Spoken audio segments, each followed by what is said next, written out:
conférence des colonialistes queer, on est donc ravis d'accueillir Paola Baqueta, qui est donc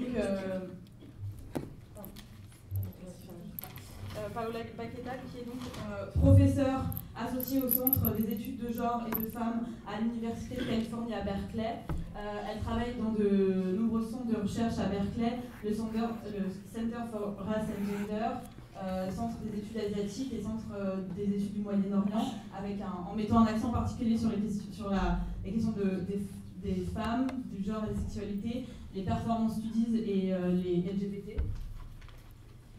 Ces thèmes de recherche sont le féminisme transnational, la théorie queer, la théorie décoloniale et les théories postcoloniales, les théories des queer of color, avec un accent plus particulier sur le concept d'intersectionnalité, d'assemblage, co-formation, coproduction. Elle a travaillé en France, en Inde et en Italie, ainsi qu'aux États-Unis. Elle travaille actuellement sur le projet d'un livre, co-formation, coproduction et planétarité, sur les alliances féministes queer. Et elle travaille aussi en ce moment sur le mouvement des LOCS, Lesbian of Color, à Paris. Et oui, Paola Baqueta, contrairement à ce qui est indiqué sur le PowerPoint, il y a 2 C. Voilà.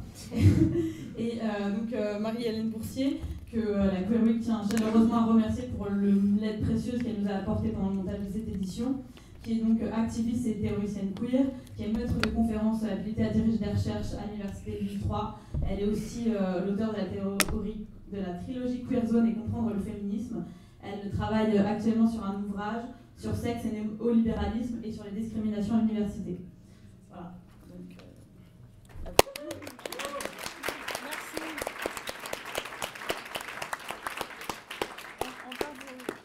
Nous voulons vous remercier. On peut faire là? Est-ce qu'on peut? Oui. Allez-y. Voilà, nous, avec Marie-Hélène, on a très envie de les remercier. Et d'abord, je voudrais remercier Marie-Hélène Boursier parce que c'est elle qui m'a proposé de venir ici avec Ariane Temkin. Et on veut remercier l'équipe. Voilà. Est-ce que... Alors, c'est pas moi, si j'oublie quelqu'un, c'est pas de ma faute. Hein. Voilà, je préviens tout de suite. Donc, non, oui, je remercie donc Ariane Temkin, Sophie Chardon, Hortense Maignan. Vous pouvez vous lever si vous êtes là. Florian, et si je prononce mal vos noms, excusez-moi, Vouliamos, Vanda Brahms, Jasmine Agrifoul, Yumi Eva Esquinazi, Mélanie Lloyd, on se croirait au César, Audrambeau, Paula Castro, Noémie Martin, Héloïse Prax, Renaud Chantraine et toutes les Kiss Bankers. Et oui, je remercie beaucoup la Queer Week de son invitation. En fait, je n'avais pas vraiment envie de venir seule, parce que cette histoire de keynote qui nous vient des États-Unis, une université néolibérale, on ne va pas trop en parler de ça aujourd'hui, c'est assez problématique. Donc, l'idée aussi, c'était d'intervenir à deux pour casser un petit peu cette idée de... Il y a des gens qui ont des keynotes, ça monte dans le CV, etc. Et donc, je suis d'autant plus... c'est rare que je dise ça, mais ça m'arrive de le sentir. Je suis honorée d'être à côté de pouvoir intervenir ce soir aux côtés de Paola Baqueta, qui est une théoricienne, queer of color, vraiment trop méconnue en France. Donc pour moi, c'est un honneur et un vrai bonheur. Voilà. Et c'était elle qui va commencer donc la conférence de ce soir. Merci à vous. Merci Marie-Hélène. Merci Marie-Hélène. Et, oh, c'est ça, ok. Je veux juste dire une précision, c'est que je ne travaille pas sur les LOCS, mais avec les LOCS, qui sont des militantes comme moi, et ce sont mes amis. Ce que je vais exposer ici, c'est que c'est d'abord, je vais faire une chose assez introductoire. Je vais d'abord définir le queer et décoloniser. Je vais ensuite parler un peu de comment on peut comprendre le queer dans et par rapport au colonialisme. Ensuite, parler juste un peu sur la différence entre ce qu'on peut appeler la white queer theory ou la théorie queer blanche et la théorie queer décoloniale et de couleur. Et puis ensuite, quelques réflexions sur comment peut-on décoloniser le queer aujourd'hui. Voilà. Je vais commencer comme on a souvent l'habitude de le faire aux États-Unis entre lesbiennes et queer de couleur, en me situant en tant que sujet parlant par rapport à la notion de décoloniser queer. Comme beaucoup de gens dans le monde, j'occupe une positionnalité multiple et compliquée. Je suis lesbienne et queer of color et je suis racialement et culturellement mixte. Je suis née aux États-Unis, j'ai vécu pas mal de temps en France aussi et beaucoup de temps en Inde. Je vis actuellement à Berkeley et je reviens en France quand je peux parce que j'aime beaucoup. Je suis née à New York, donc sur la terre qui appartient au peuple indigène iroquois. J'ai partiellement agrandi sur la terre qui appartient au peuple Lenape. Je vis maintenant dans une ville qui est construite sur la terre du peuple Ohlone. Et donc je tiens à souligner que j'ai une dette vis-à-vis des Iroquois, des Lenape, les Ohlone pour l'usage que j'ai eu et que je continue à avoir de leurs terres. Il est possible que pour beaucoup de personnes en France de penser que les Indiens de l'Amérique n'existent plus, ou n'existent que dans les films cowboys, etc. Mais je veux souligner qu'en réalité, il y a toujours eu des Indiens de l'Amérique qui luttent. Il y a des études Native American Studies au sein des universités et que toute théorisation décoloniale venant des Amériques doit une forte dette intellectuelle et matérielle aux Amérindiennes du nord et du sud des Amériques. Bon, maintenant je passe à la première partie de mon exposé qui est que signifie décoloniser queer. J'aimerais entrer dans la discussion sur décoloniser queer en mettant en avant quelques réflexions préliminaires sur la façon dont les chercheurs et les militants imaginent actuellement à la fois queer et décoloniser. Queer, bon, tout d'abord, aux États-Unis, le terme queer a longtemps été utilisé comme une insulte contre tout un ensemble de sujets auxquels on assigne des genres et des sexualités anormales. Queer incluait des lesbiennes, des sujets transgenres, des gays, etc. Mais queer comprenait aussi des sujets dont le sexe, le genre, la sexualité ne s'alignent pas de la manière considérée normale, comme par exemple des hommes hétérosexuels efféminés ou les femmes hétérosexuelles hyper butch, etc. Queer correspond littéralement en français à des mots comme bizarre, étrange, drôle ou même taré. Queer était une insulte, un peu comme des termes green, goudou, etc., PD. Et la différence c'est que queer est un terme générique qui englobe toutes sortes de sujets. Tout comme le terme PD en français, queer en anglais a été resignifié. Des queer radicaux qui ne désiraient nullement l'assimilation dans les normes de genre et de la sexualité de la société dominante ont transformé queer en un terme d'auto-identification. On est devenu fier d'être queer. Et donc, au début, queer est un terme de la rue, et puis il devient un terme militant.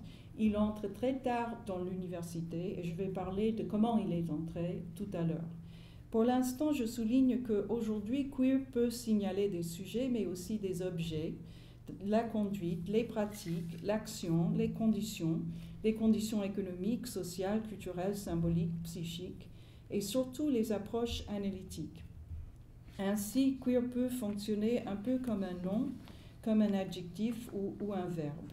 Chacune de ces dimensions du queer est un objet de multiples débats, bien entendu. Ils font partie d'une énorme complexité. Ce soir, deux axes nous concernent le plus, des sujets queer et des analyses queer. Des sujets queer, d'abord, il y a de nombreuses façons de penser des êtres humains que nous appelons des sujets queer. Par exemple, on peut diviser par critères d'échelle et par le cadre épistémique et politique dans lequel ils sont imaginés. Par échelle, je veux dire des échelles humaines ou des entités de différentes tailles, par exemple l'individu, le voisinage, les gens d'une même ville, une nation. Par cadre épistémique et politique, je veux dire différents angles de vision, des différentes catégories qui organisent le savoir et des stratégies d'interprétation. Si nous considérons les sujets queer selon des échelles et des cadres épistémologiques, par exemple, on peut dire que des sujets queer sont situés de plusieurs manières, en tant qu'individu dans le capitalisme néolibéral, ou bien en tant que singularité dans la théorie critique, en tant que sujet collectif que les militants de la libération noire aux États-Unis des années 70 appellent les communautés, mot qui voyage mal et qui est ressignifié en France d'une manière assez déplaisante, et que les sociologues appellent des groupes sociaux. En tant que membre queer, en tant que membre des collections de sujets à majorité non queer, que Foucault appelle une population, qui deviennent un objet de la biopolitique, et qui peut, on va le voir, être queerisé, parce que c'est le cas des racisés hétérosexuels qui sont queerisés. Je vais vous en parler un peu plus loin. En tant que composante de la multitude, qui n'est pas tout à fait queer, mais qui inclut des sujets queer et qui est censé se libérer. En tant que composante aussi de l'ensemble de l'humanité, qui pourtant n'est qu'une fraction de l'ensemble de sujets dans ce que le philosophe sri-lankais Tisu Balasubramanian appelle la planétarité. Il y a des sujets queer dans toutes ces catégories distinctes, les sujets de ces échelles qui sont assignés la normativité de genre et de la sexualité sont définis en termes de manque ou en termes d'excès, toujours par rapport à la norme qu'ils ne peuvent pas habiter. Mais les sujets queer ne sont guère identiques, ils sont situés différemment les uns des autres, car queer n'est jamais constitué dans l'isolement et jamais par rapport à un rapport de pouvoir unique. Queer est intersectionnel. Queer est formé de nombreuses autres relations de pouvoir, la misogynie, le racisme, la classe, la colonialité et plus encore. L'intersectionnalité forme de multiples types de sujets situés, queer et non queer. Queer n'est pas une formation homogène, mais plutôt ce que j'appelle une conformation. Des sujets queer distincts sont différemment positionnés dans la même société dominante ou subalterne. Des sujets queer en tant qu'individus ou singularité peuvent apparaître bien entendu dans n'importe quel secteur de n'importe quelle société, mais tels sujets ne sont pas les seuls à être queerisés. Certaines populations subalternes entières incluant les hétéros entre eux, peuvent aussi être construites dans les discours dominants comme des anormaux selon leur genre et leur sexualité. C'est ainsi que les peuples colonisés ont été construits dans le discours colonial et les peuples racisés dans les discours de la suprématie blanche. Je ne vais pas élaborer ce point-là, mais nous pouvons revenir dans les discussions si vous voulez. Je voulais juste dire que dans le cas des populations racialisées, leur queering dans le discours dominant sert à déshumaniser. Cela peut conduire à la mort. Il peut servir à rendre des sujets racisés et queer les plus subalternes disponibles pour ce que Orlando Patterson appelle la mort sociale, Lauren Berlant appelle la mort lente, Abdul-Jan Mohammed appelle la condition d'orientation vers la mort ou death-boundedness, ou ce que Jean Harithawarn et d'autres appellent l'inclusion meurtrière. Surtout, comme Jasbir Puar souligne, queer est souvent présumé être transgressif, mais en fait, queer peut aussi fonctionner pour discipliner, et on peut ajouter pour conduire vers la mort ou pour tuer. En fait, l'homonationalisme, le concept de Puar, concerne une double action du queer. D'une part, il y a l'intégration des queers blancs dans la nation blanche par le biais de l'extension des droits civils homosexuels comme le mariage gay, etc. D'autre part, en même temps que cela se produit, les populations racisées, présumées straight ou hétéro, qui sont assignées la normativité de genre et de la sexualité en tant que racisées, un exemple, ce serait des Arabes et des musulmans en France, sont de plus en plus méprisés, construites comme des monstruosités, criminalisées et éventuellement rendues, eux aussi, disponibles pour la mort. Maintenant, je vais parler juste de la notion des analytiques queer ou des analyses queer, qui comprend à la fois le corpus que nous appelons actuellement la théorie queer, ainsi que d'autres approches queer.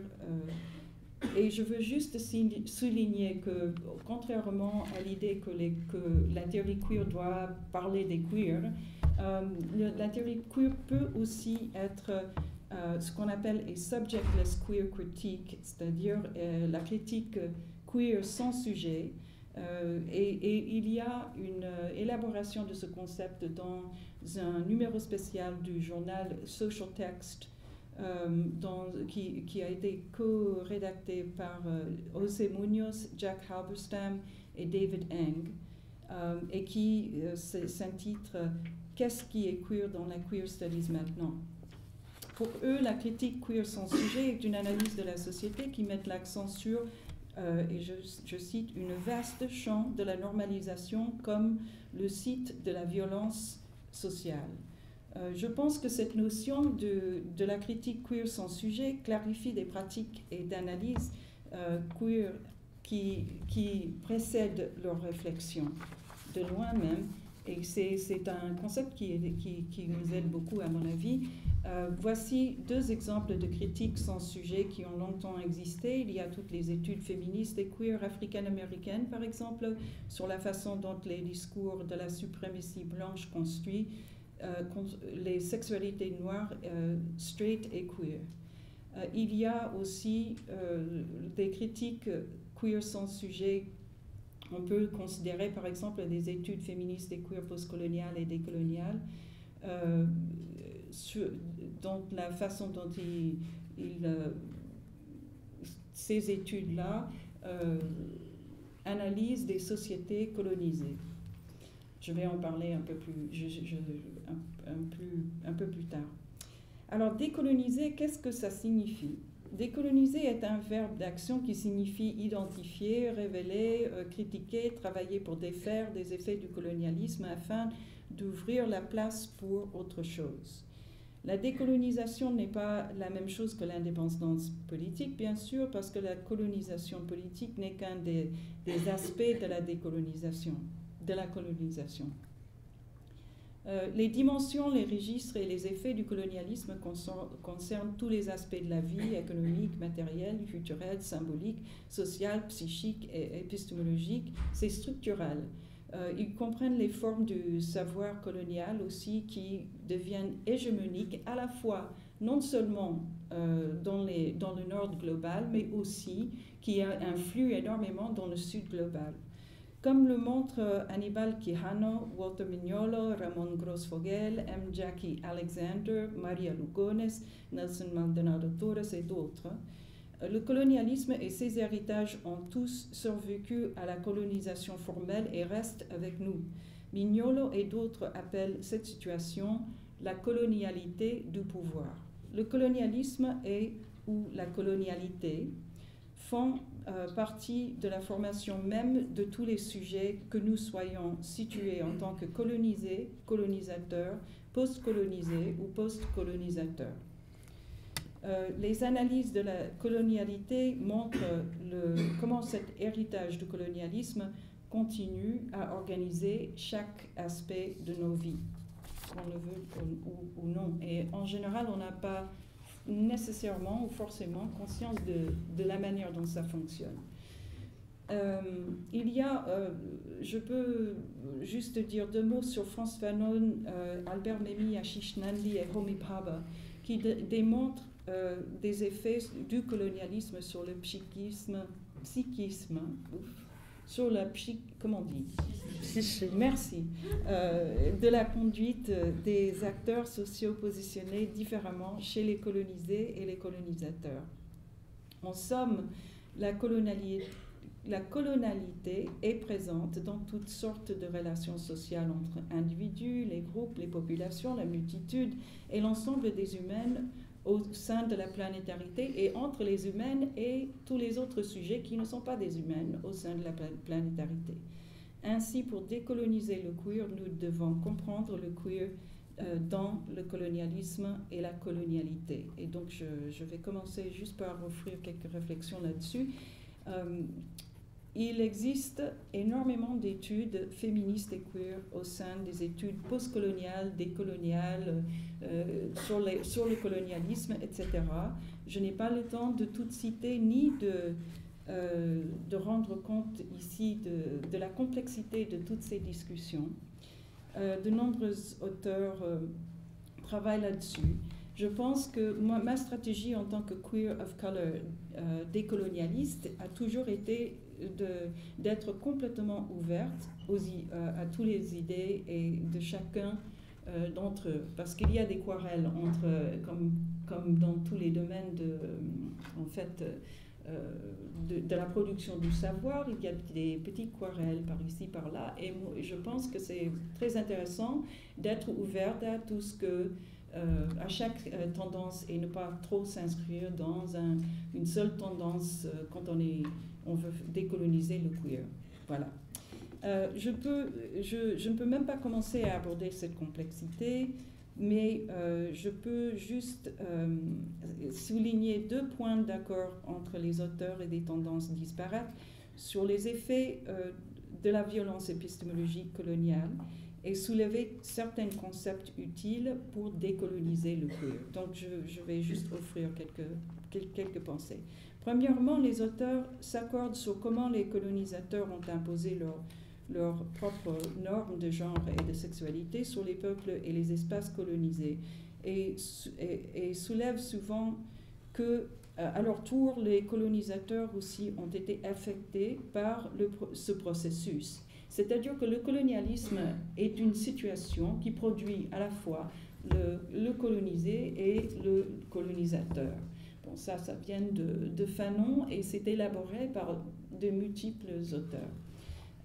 Dans le contexte francophone, c'est Fanon, c'est Memmi, etc. Aux États-Unis, Andrea Smith souligne que les logiques de la colonisation de peuplement ou bien le settler colonialism, structure l'ensemble de la société et tous les sujets, pas seulement ceux qui sont autochtones. Nous avons une idée similaire dans les études critiques du racisme, selon lequel une société où le racisme, dans une société où le racisme existe, il n'y a pas de sujet neutre, tout sujet est racisé, c'est-à-dire que là où il y a des noirs, il y a aussi des blancs, et les deux sont racisés. Il n'y a pas que des noirs qui sont racisés, mais il y a une racialisation subalterne. Des noirs sont racialisés de manière subalterne aux États-Unis, mais les blancs sont aussi des sujets racisés blancs. Deuxième point, c'est que sur lequel les auteurs s'accordent concerne comment le colonialisme a radicalement changé et aggravé la situation des femmes et des queers chez les populations colonisées. En pratique, les colonisateurs ont totalement aggravé les positions des femmes et des queers dans les sociétés dans lesquelles ils sont entrés. En Occident, on entend toujours comment ils sont venus, ils nous ont apporté la libération, etc. Mais rien ne peut être plus loin que le contraire. C'est vraiment le contraire. Un exemple, c'est l'étude de Latamani dans un livre qui s'appelle Contentious Traditions, The Debate on Sati in Colonial India, où elle montre que tout d'abord la sati n'était à l'origine pas genrée, il y avait des hommes qui faisaient aussi le sati, et que aussi que avec l'intervention des Britanniques, la sati est devenue très répandue parce que comme les Britanniques disaient, voilà, vous faites ça et c'est barbare, etc. Après, en réponse, il y a eu une lutte oppositionnelle. On peut parler de la résistance oppositionnelle et à quoi ça sert, et la résistance non oppositionnelle et à quoi ça sert aussi. Mais là, il y a eu une résistance oppositionnelle au fait que les Britanniques ont pris cette pratique qui était très très minoritaire et ils ont utilisé ça comme une pratique pour bon, pour dire que voilà, il faut qu'on reste en Inde parce que les Indiens, ils ne savent pas du tout comment traiter leurs femmes, ils les traitent très mal. Et d'ailleurs, Gayatri Spivak appelle cela White men saving brown women from brown men. Les hommes blancs sauvent les femmes brunes des hommes bruns. Et voilà. Mais dès que la sati devienne un enjeu dans le colonialisme, la sati se multiplie. Et effectivement, ça empire la situation des femmes, mais c'est le colonialisme qui le provoque. Ensuite, il y a le fait que les colonisateurs étaient presque partout les premiers à interdire les genres et les sexualités qu'ils considéraient queer. En Inde, par exemple, la sodomie est interdite au 19e par l'article 377 du Code pénal indien, qui est en fait le code pénal britannique imposé en Inde. Dans la pratique, les colonisateurs ont ridiculisé, marginalisé, privé du travail et ségrégué les peuples transgenres. Un exemple dramatique est le sort des transgenres en Inde. Les sujets transgenres existent depuis 3000 ans en Asie du Sud, sous des noms et des formes diverses et variées. Les communautés transgenres sont mentionnées dans les anciens textes hindous. Historiquement et au présent, les transgenres MTF ont une fonction sacrée de la bénédiction des enfants et les mariages. Dans la période post-indépendance en Inde, c'est-à-dire à partir de 1947, la dénigration des sujets transgenres continue car la colonialité en tant qu'héritage du colonialisme continue. Et puis, donc, n'ayant plus leur fonction sacrée et donc leur travail sacré, les sujets transgenres tendent à vivre de plus en plus dans la pauvreté. Par contre, aujourd'hui, les gens très religieux, et je sais que ça peut choquer parce qu'on est en pleine laïcité, les gens très religieux, c'est des gens qui sont de moins en moins nombreux en Inde, continuent à respecter les sujets transgenres et les emploient. Aujourd'hui, certains pays avancent partiellement sur la question de la colonialité des sujets transgenres. L'Inde, le Pakistan, le Népal, le Bangladesh et l'Iran, tous reconnaissent leurs citoyennes transgenres. Transgenre est un statut officiel dans ces pays. Il est inscrit officiellement sur les passeports et d'autres documents. Et beaucoup d'entre nous attendons que les États-Unis arrivent là aussi, et la France. Je voudrais maintenant présenter quelques-uns des concepts intéressants qui peuvent nous aider à réfléchir sur les héritages coloniaux aujourd'hui. Je commence par pornotropique. C'est un concept qui est proposé par Anne McClintock dans un livre intitulé Imperial Leather ou Queer Impérial. C'est pas queer, c'est queer comme la peau des animaux. La pornotropique désigne comment les colonisateurs utilisent l'espace et les sujets colonisés comme un écran sur lequel ils projettent leurs propres fantasmes et désirs interdits. La notion de pornotropique nous aide à expliquer comment les colonisateurs ont assigné à des populations colonisées et racialisées entières, y compris des hétéros, des genres et des sexualités anormatifs. Dans mes propres travaux sur l'Inde, je montre comment les Britanniques conceptualisent l'homosexualité comme un phénomène qui vient de l'Inde et puis qui est importé en Angleterre. Les Britanniques appellent l'homosexualité le vice oriental.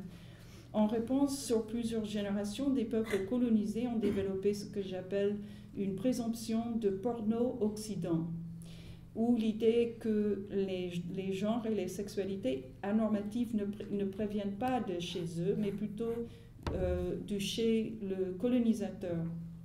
Les discours pornotropiques et les discours porno-occident ont en commun qu'ils obligent l'exil du queer. Et ceci en dépit des traces concrètes des pratiques homosexuelles et d'identité et de genre anormatifs tout au long de l'histoire. Un autre concept du titre, c'est le récit du progrès, Progress Narrative. Ce terme est présenté par Theodor Shannon, mais l'idée est surtout développée par Johannes Fabian dans Le Temps et l'autre. Selon ce récit, le récit du progrès, les colonisés, les sujets racialisés vivent dans le passé du sujet dominant qui, lui, est toujours dans le présent. Selon ce récit, les colonisés sont des arriérés, des primitifs, des barbares, des traditionnels, des statiques, des sous-développés, contrairement au dominant qui, lui, est progressiste, dynamique, moderne et postmoderne. Voilà. Il est important de savoir que les sujets queer de tous les pays et de toute positionnalité racialisée et les colonisés ont été construites comme des espèces sexuelles et raciales dans les discours scientifiques pendant la période coloniale en même temps et dans les discours qui s'entrecroisent. C'est-à-dire qu'il y a des discours qui s'entre-informent. Je vous conseille de lire Siobhan Somerville là-dessus, Queering the Color Line, Scientific Racism and the Emergence of the Homosexual Body. Aussi Neville Hode dans un article qui s'appelle Arrested Development, qui est aussi sur comment les homosexuels sont construits comme des arriérés, etc., des sous-développés par rapport au corps hétérosexuel qui, lui, est parfait. Bon. Passons. Ensuite, la théorie queer et colonialité aujourd'hui. Je veux juste souligner qu'il y a bien entendu, des multiples tendances dans la théorie queer, que l'héritage du colonialisme ou la colonialité est aujourd'hui partout, dans la structure économique mondiale, ainsi qu'à toutes les échelles, dans les cultures, dans les sociétés, dans nos psychiques. Et dans les épistémes dominantes et souvent aussi subalternes qui comprennent les catégories, les logiques, les présuppositions, les conclusions. Toute notre pensée aussi n'est pas neutre, ce n'est pas complètement détaché de tout ça. Donc, en théorie queer aussi, il y a des formations de la théorie queer qui sont saturées aussi de la colonialité. Je vais juste dire deux mots sur ce que nous appelons la théorie queer blanche, white queer theory, qui n'est pas définie, je tiens à dire, par des personnes qui le produisent. C'est-à-dire que la queer theory blanche n'est pas un concept essentialiste des personnes blanches qui produisent la queer theory. Loin de là.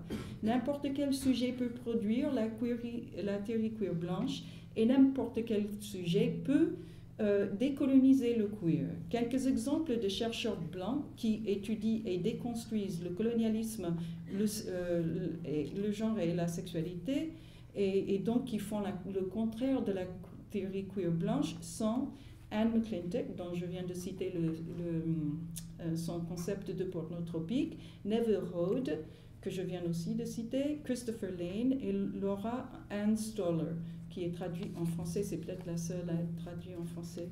Par contre, la théorie queer blanche est tout simplement la théorie queer qui ne trouve pas nécessaire de reconnaître la place du racisme et du colonialisme dans la construction de genre et de sexualité anormative. C'est ça la définition. Il y a un sujet universel qui est présupposé dans la théorie queer blanche, qui est un sujet blanc. Et c'est pour en arriver là, on s'appuie sur les travaux de Norma Alarcón qui parle du sujet universel du féminisme en tant que sujet du féminisme blanc, en tant que sujet présupposé être blanc. Voilà, je ne vais pas élaborer là-dessus parce que je pense qu'on est ici pour parler aussi de la théorie décoloniale. Queer. Et donc, je passe pour parler à tout ça. J'appelle la théorie queer décoloniale des théories qui comprennent qui prennent le genre et la sexualité comme un rapport de pouvoir qui est toujours et déjà inséparablement co-constitué avec la misogynie, avec le racisme, avec les rapports de classe capitalistes, avec le colonialisme et la colonialité. La théorie queer décoloniale est toujours intersectionnelle, ou ce que j'appelle co-formationnelle. Elle est vivement concernée par des multiples relations de pouvoir à la fois. Il y a beaucoup de points de départ pour penser la généalogie de la théorie queer décoloniale. Je pense par exemple que nous pouvons parler d'un héritage de plusieurs centaines d'années de la théorie queer décoloniale si on considère la façon dont tout au long de la colonisation chez des colonisés, certains sujets queer et nos alliés ont analysé et se sont battus contre la violence coloniale à l'encontre des sujets queer. Mais dès le départ aux États-Unis, par exemple, la théorie queer tout court a été déjà décoloniale. Et je vais expliquer ce que je veux dire par là. Le terme queer entre à l'université aux États-Unis tardivement, je viens de le dire, dans la seconde moitié des années 1980. Mais comme le démontre Randy O'Connor, c'est Gloria Anzaldúa, la célèbre queer féministe militante chicana, c'est-à-dire états-unisienne d'origine mexicaine, qui, elle, est aussi de la classe ouvrière et qui porte le terme queer à l'Académie pour la première fois. Elle l'inscrit comme une auto-identification pour la première fois dans son livre devenu un classique aux États-Unis et pas connu du tout ici, qui s'appelle Borderlands La Frontera, qui est publié en 1987. Dans ce livre, Anzaldúa réécrit l'histoire chicana à la lumière du genre, de la sexualité, du colonialisme, et elle propose également une série de concepts qui nous apportent des nouveaux moyens de production de savoir et de connaissances. Un de ces chapitres classiques est traduit en français et est disponible en ligne sur le site des cahiers du CEDREF avec un numéro spécial sur la théorie décoloniale chicana. Anzaldúa valorise le métissage et le sujet métissé. Il faut que je dise que ce dernier est actuellement l'objet de controverses parmi certains chercheurs autochtones queer qui voient en la métissage leur possible disparition. À l'époque où Anzaldúa fait entrer queer à l'université, elle était une étudiante en 3e cycle à l'université de Santa Cruz où elle travaillait avec Teresa de Lauretis, que beaucoup ici connaissent. Pour résumer, au moment où queer est entré à l'université, il était déjà intersectionnel ou co-formationnel. À l'époque, queer n'avait pas besoin d'adjectifs comme of color, decolonial, etc. Queer comprenait déjà tout cela. Aujourd'hui, il y a certaines complexités entre of color et décolonial qui nous font avancer toutes et tous, je pense. Par exemple, certains auteurs soulignent que la théorie queer of color, qui prend très au sérieux le racisme, ne s'engage pas avec la même force contre la colonialité. Andrea Smith soutient dans un article intitulé Queer Theory and Native Studies que les théories queer of color et les diasporas postcoloniales ont procédé sans vraiment reconnaître les États-Unis comme une colonie de peuplement et ainsi n'ont pas réfléchi sur les conditions des Amérindiennes queer. Le problème ici est que tout le monde aux États-Unis, qui n'est pas autochtone, est un colon sur les terres des autochtones. Donc les queer of color sont en fait aussi des colons, même si on occupe une position subalterne par rapport à d'autres colons. La colonisation continue des peuples autochtones aux États-Unis est normalisée dans la théorie critique, y compris dans beaucoup de théories queer. De nombreux chercheurs autochtones ont fait valoir que les peuples autochtones sont piégés dans une logique d'appropriation génocidaire. Cette logique veut que les peuples autochtones doivent disparaître. En fait, ils doivent toujours être en train de disparaître afin de justifier les revendications des personnes non indigènes à la terre. Cette logique de génocide veut que les non-autochtones deviennent les héritiers légitimes de tout ce qui appartient aux indigènes, les terres, les ressources, la spiritualité, leur culture, etc. Et cela nous amène à la 4e partie de ma présentation, c'est-à-dire d'identifier quelques mesures concrètes pour décoloniser le queer. Je ne vais pas être longue là-dessus parce que j'aimerais qu'on en parle entre nous et je vais juste dire que je pense que c'est en mettant la colonialité et des sujets queer et queerisés c'est-à-dire des populations hétéro-queerisées, par le colonialisme au centre des analyses queer, qu'on va vers une décolonisation du queer. Je tiens à dire aussi que c'est dans la mesure où nous sommes tous et toutes des formations en situation de colonialité, il s'agit aussi de nous décoloniser en même temps. Voilà, c'est tout. Merci d'avoir écouté.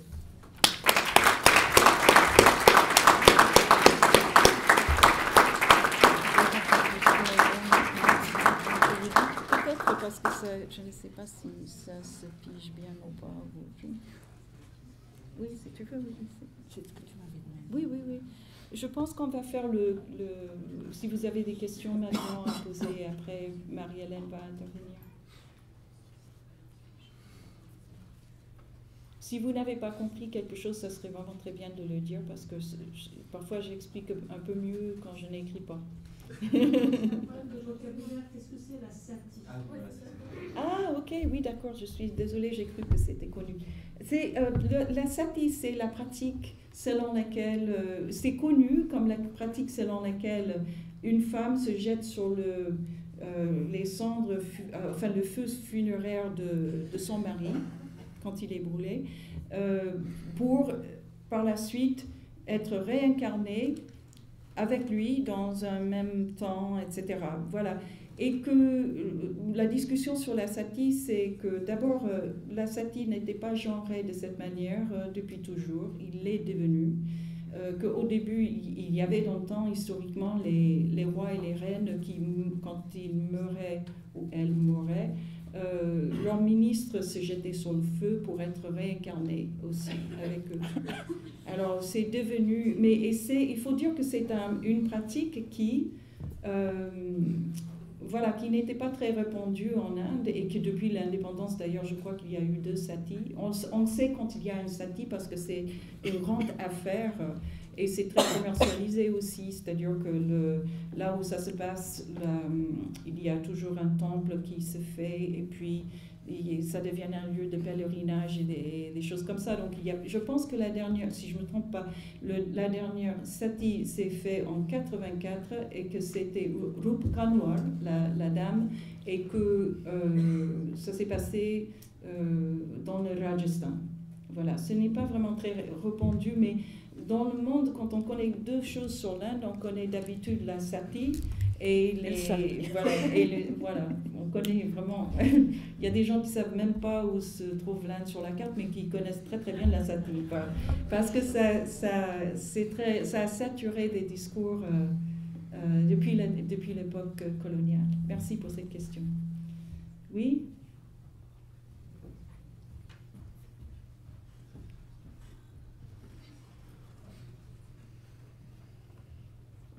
Bonsoir, j'aurais voulu savoir la différence que vous faites entre intersectionnalité et coformation, le concept que vous utilisez.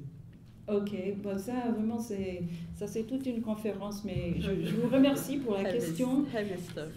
Oui, c'est-à-dire que intersectionnalité, c'est une... D'abord, je vais vous dire, si vraiment vous voulez savoir la différence, vous pouvez regarder. J'ai publié un article qui est sorti il y a 1 semaine en France.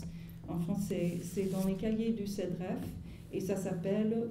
Oups, je ne me souviens plus du titre. Non, ça c'est un autre, c'est auparavant. Ah oui, ok, oui, il y a 2 articles, elle me fait en français.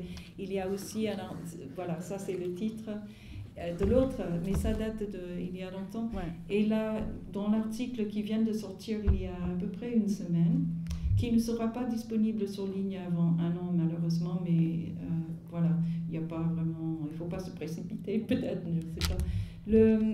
Je fais la différence entre beaucoup de manières différentes de comprendre comment les rapports de pouvoir différentes, multiples, fonctionnent ensemble.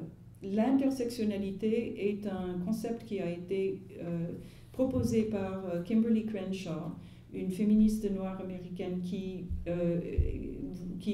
voulait comprendre comment, dans le système juridique, on pouvait faire on pouvait faire apparaître les femmes noires. Les femmes noires n'apparaissaient pas dans le système, dans les sujets juridiques aux États-Unis.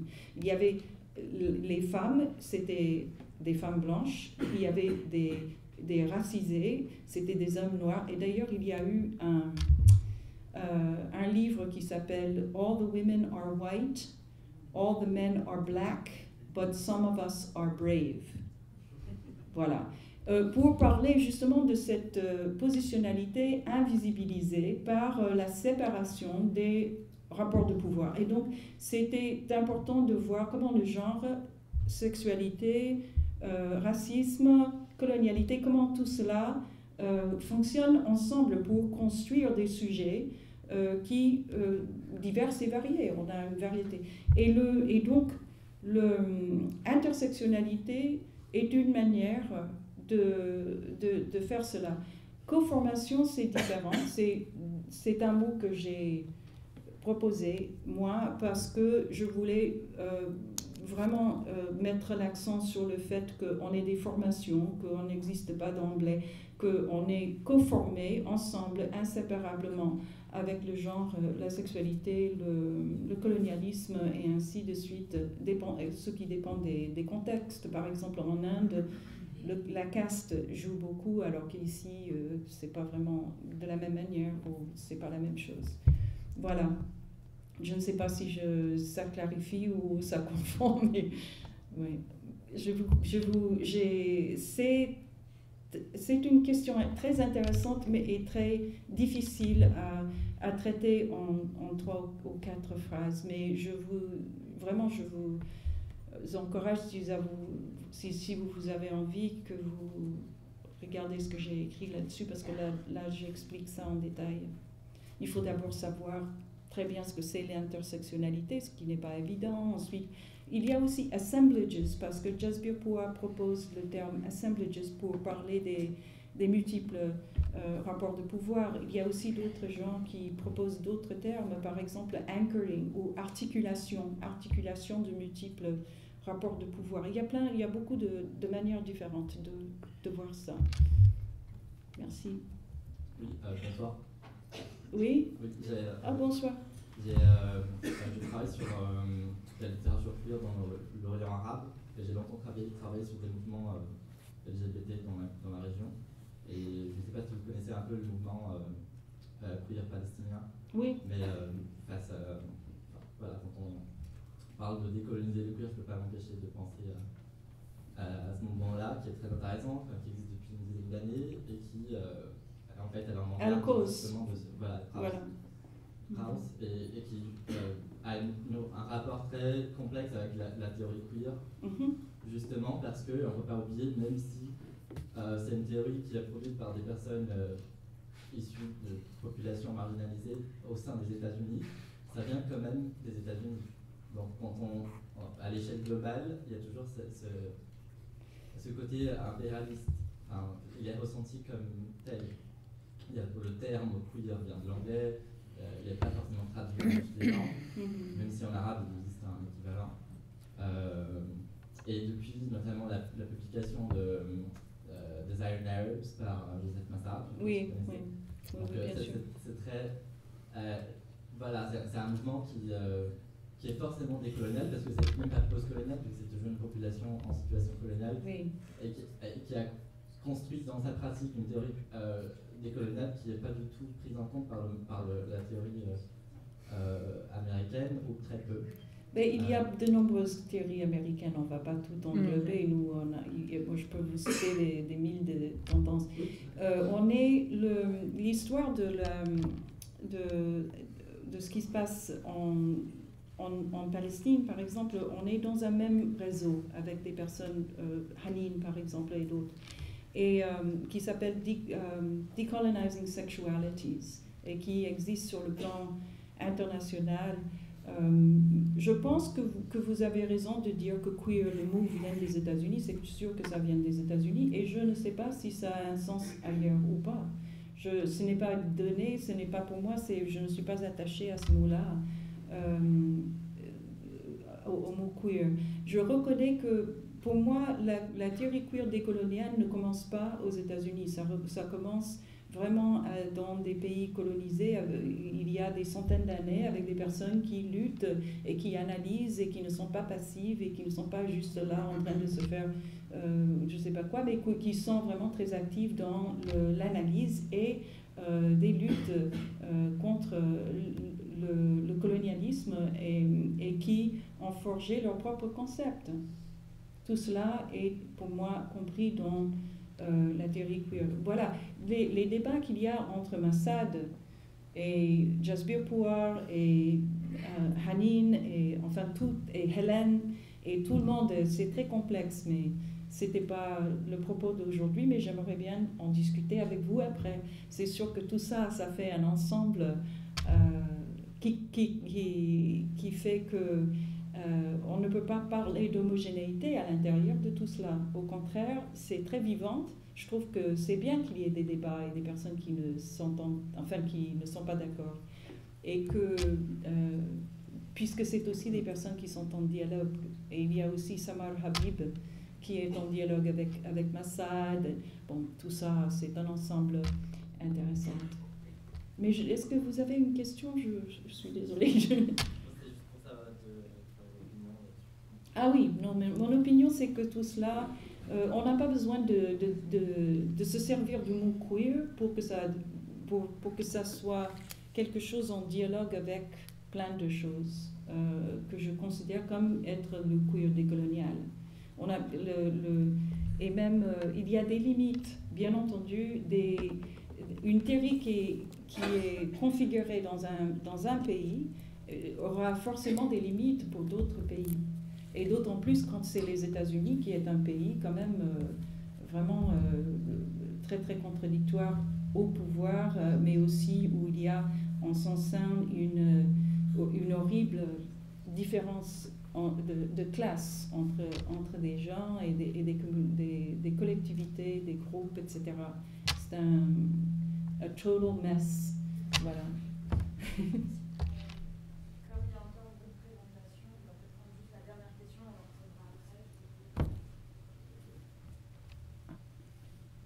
Bonsoir, merci pour votre présentation.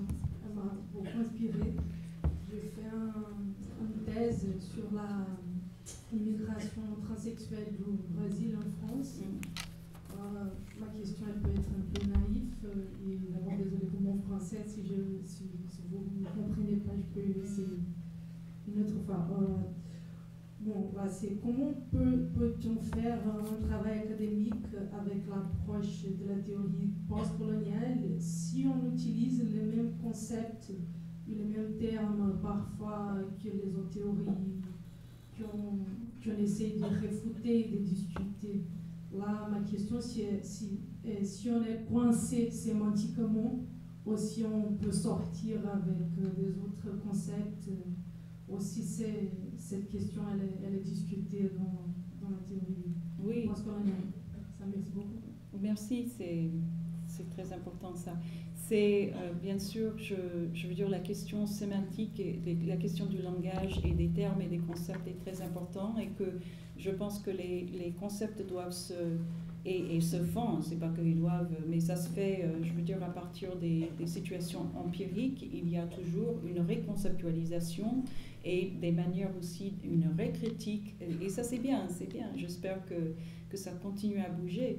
Au Brésil, j'adore ce qui se passe là-bas. Je pense que par exemple les textes de Lélia González, qui a critiqué le terme qui va de soi dans beaucoup de pays, y compris en Amérique latine, justement le terme latinidad, elle l'aurait fait en américanidad pour le déseuropaniser, pour que ça devienne moins eurocentré. Et alors ça, pour moi, c'est ce genre de choses j'adore ça. Et donc je pense que tous les terrains sont porteurs de concepts et que ça, c'est comme ça qu'on avance. Voilà. J'espère que vous allez trouver des concepts qui vont nous bouleverser à partir de votre terrain. Ok. Je m'écarte un peu, mais c'est pas de toi, c'est pour être... Ah oui, d'accord. PowerPoint. Bon, je vais essayer d'être assez rapide, en fait. Oui, s'auto-identifier, blanche, queer, et aussi as well. Je suis trans aussi. Donc là, je vais faire quelque chose d'assez simple, en fait. Poser la question de savoir comment on se décolonise en tant que queer blanc. Pourquoi le faire, ce qui se fait, les outils, et donner une petite checklist qui est ma checklist à moi. Ça ne veut pas dire qu'il faut la partager. Alors ça, j'espère que ça va avancer. Oui, voilà, très bien. Alors, pourquoi le faire? D'abord parce que la théorie, alors je ne parle pas de toutes les théories qu'a évoquées évidemment Paola, la théorie queer blanche héro-américaine est pétrie de colonialité. Je ne vais pas trop revenir sur le concept de Kirano puisqu'il a été utilisé aussi par Paola. Et là, quand je parle, c'est aussi un peu biographique, si vous voulez, autobiographique, autobiothéorique, pour quelqu'un qui essaye de se décentrer en allant au Mexique, en fréquentant le Brésil. Donc voilà, c'est un peu ça. C'est un parcours qui part de la fin des années 90 et de l'arrivée de la théorie queer en France, et qui est aussi d'ailleurs la théorie queer actuelle officielle, visibilisée, celle qu'on continue à boulotter, parce que en fonction des traductions, etc. Et en gros, c'est la théorie donc queer des années 90, Butler, De Laurentiis dans une certaine mesure. Et puis c'est celle-là que nous, le Zoo, une association, enfin un groupe queer, je ne dis pas que c'était exemplaire ce qu'on a fait, mais enfin on a essayé donc de traduire politiquement en France ce qui est arrivé avec cette notion de théorie queer. Donc en fait, Paola en a parlé également. La théorie queer, en fait, états-unienne, aux États-Unis, dans les années 90, Butler et De Laurentiis, entre autres, ont essayé d'absorber, ou fait semblant d'absorber, un sujet du féminisme multiple qui n'exclurait plus les femmes et les lesbiennes, les féminismes de couleur et les féministes indigènes. Je vous renvoie à l'article de Norma Alarcon qui a évoqué également par là, qui a été traduit au cahier du CREDEF, et vous aurez des références exactes tout à l'heure, vidéo projetée. Donc Norma Alarcon a fait ce texte justement où elle critique justement le sujet, on va dire, blanc, universaliste, etc., de la théorie féministe queer américaine. Et donc c'est paru en 1990, d'ailleurs dans un recueil dirigé par Ensa Lua, dont a parlé Paola. Donc en gros, dans les années 90 aux États-Unis, les féministes queer, les féministes blanches se prennent des coups de pied au cul dans le département d'History of Consciousness à Santa Cruz, qui est Santa Cruz, en gros, vous voyez où c'est, c'est pas loin du Mexique, grosse communauté latino et noire. Et c'est pas un hasard si le premier chapitre de Gender Trouble, donc paru en 1990, ça c'est mon exemplaire, donc quoi j'ai pêché aussi, est consacré donc au sujet du féminisme non inclusif, qui passe son temps, donc le chapitre se questionne nous du féminisme, et qui, dans les formulations de Butler, se devrait devenir d'être provisionnel, non fondationnel, non homogène, etc. etc. C'est la même question qui traverse en fait Technologie de genre, donc de De Laurentiis, qui est paru antérieurement, en 1987, et notamment dans le premier chapitre intitulé Technology of Gender, et dans le fameux article donc, de la revue féministe Differences, où vous voyez pour la première fois s'afficher dans l'académie l'expression queer theory, donc sur la couverture, à côté de lesbian and gay sexuality. Je n'ai pas le temps de revenir sur cette juxtaposition, mais c'est très, très intéressant d'en parler aussi. Donc on en est là, au début des années 90, quand les marimacha, les chicanas, les noirs, les queers tapent à la porte de l'université, où se sont institutionnalisés par choix, à la différence de ce qui s'est passé en France, les féministes blanches. Donc, comme je le rappelais pour commencer, la première traduction théorique, politique et culturelle de la théorie queer qui se fait en France en 1996, avec le zoo, encore une fois, ça ne veut pas dire que c'est la bonne ou la meilleure, c'est de la façon suivante. Le terme queer n'est pas traduit, c'est donc évidemment problématique, c'est toute la charge injurieuse du terme et sa réappropriation positive par les queers qui le revendique est inaudible dans le contexte français. Enfin, en tout cas, dans le mainstream, dans l'espace public, on va dire mainstream, parce que les queers qui s'auto-identifiaient comme tels à l'époque, et dont je faisais partie, le faisaient justement pour revendiquer leur déviance, leur perversion, leur anormalité assumée et politique. Il y avait un moment, une traduction qui circulait, on est des trous du cul, enfin, c'est tout ce qu'on avait trouvé. Enfin, en tout cas, on n'était pas gentils, on n'était pas des gentils gays, lesbiennes, et encore moins des homosexuels, ça c'est certain. Et en même temps, les bébés queer de l'époque, dont ceux qui étaient pétris, on va dire, de théories post-structurales, ce qui était mon cas, on va dire pour les intellos, les universitaires qu'on vilipende souvent dans les milieux militants français, je ne sais pas pourquoi, la théorie butlérienne donc, est ressentie très positivement. Hein, c'est-à-dire que pour nous, c'est une resexualisation, une repolitisation justement de la théorie post-structurale, Derrida, Foucault, Deleuze. C'est une politique sexuelle, de genre et culturelle que nous, on ne trouvait pas dans leurs écrits. Et ils ne généraient pas ça dans le contexte français. Bah, c'est pas très féministe, le Foucault. Les genres, il n'a pas vu passer, et c'était anticommunautaire. Bon, quelque part, ça a été en tout cas pour nous une lecture extrêmement, encore une fois, repolitisante et resexualisante. Et j'insiste là-dessus, l'appropriation française donc, de cette époque prend le contre-pied de la critique de la politique des identités qu'articulent Butler et d'autres, Diane First, et elle le fait en s'inspirant du substrat justement de la pensée post-structurale française, alors que nous, on décide de revendiquer justement une politique des identités post-identitaires, tout en post-identitaire, pour signaler le caractère processuel et non essentialiste des identités. Parce que l'idée, c'est que oui, des politiques des identités, il faut oser en faire en France, il faut s'affirmer comme queer, PD, et toutes les subcultures qui vont avec, dire que oui, il y a un art, un cinéma ou une littérature gay, lesbienne, puis très vite trans, etc. etc. Et croyez-moi, c'est pas évident de dire qu'il y avait une culture même gay, au centre gay lesbien à la fin des années 90, les gens ne comprenaient pas. Le diagnostic, bah ouais. Et comprennent de moins en moins d'ailleurs. Enfin, ils sont de plus en plus dans les négations. Je ne suis pas gay, mais je fais des trucs gays, mais je fais des trucs à bobo, mais je ne suis pas gay, etc. Ouais.